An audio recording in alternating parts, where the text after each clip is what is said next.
It's possible that the other person is right.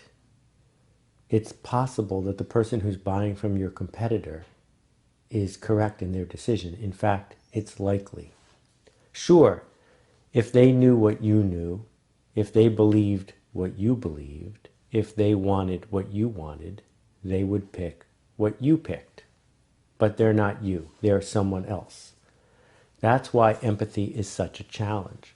That's why in our exercises to talk about positioning, it's so easy to fall into this trap.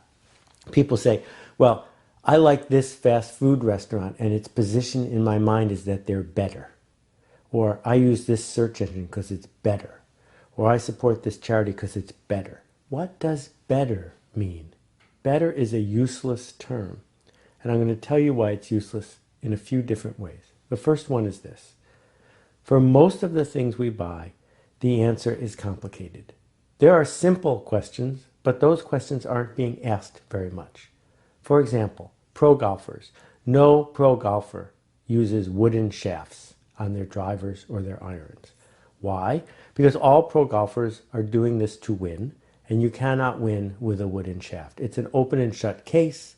It's over. We're gone. So we don't have to discuss that. But most things are more complicated than this. And therefore, nuance means that people will choose different things for different reasons. So the idea of better is problematic. Number two, most of the things that we choose, complicated, difficult choices, involve a placebo effect, involve our belief. Meaning that in a blind taste test, you might not be able to tell the difference between a Wendy's burger and a Chick-fil-A, right? You might not be able to tell. We know for a fact that when people who are experts are in a blind test tasting wine, they can't tell the difference between a $10 and a $100 bottle, except that in many cases, they prefer the $10 bottle of wine.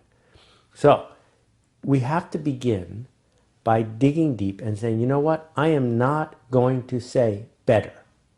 What I am going to use instead are axes. For people who value convenience, this one is the significant choice. For people who are looking for the externalities associated with their product, this one is the better choice.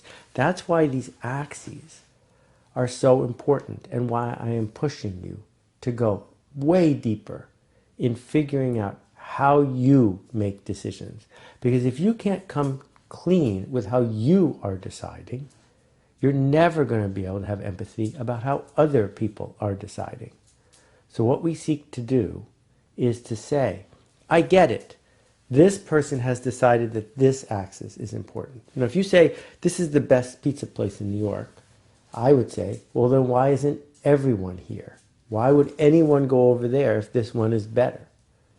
It may make more sense to say, this is the pizza place for people who read Chowhound, who are looking for the cutting edge, who want and understand what it means to be certified by the government of Naples, and on and on and on. That's an axis. This axis is, this is the pizza place for the people who want to go to a place that reminds them of their mom. And this is the pizza place for people who only want to walk one block and live within a block of here. And this is the pizza place for folks who think all pizza is the same, and if you have a Groupon, you should go to this one. All of those are valid points. That's where the empathy comes in. The empathy gets even more difficult when we stop talking about our own choices and start talking about our product, right? Then when it's our product, the one we built, we have to carry around this idea that it's better. But of course it's not better, because people don't know what you know, and people don't believe what you believe. And those two things mean that other axes are important. So I believe, personally, that this seminar helps people learn marketing better than a textbook. So does that mean that every professor who prescribes a textbook is wrong? Of course not, because they're using a different axis than I am. And there are things about using and buying and engaging with the textbook that I can't compete on. Fine, it's not for you. It's not for that. It's for this. So we have to be super clear in our own work about how we decided. How did we decide that every day we go to work with a tie, without a tie? What's it for? How did we decide that we buy this product, not that product? Better is not a good answer. Quick little aside here. When Google was in its ascendancy, a lot of nerds were saying that you should use Google because the search results were better. Well, they did a great test where they just swapped the results with the logos. So people who were using Bing got Google results for their searches, and people who were using Google got Bing results for their searches. And in every case, people said that what they were using was, if they were using Google, they said these search results are better, even though they were looking at Bing results. The point is, in a blind taste test, we can't even tell the difference there. So, where does this end? It ends with, please don't talk about better.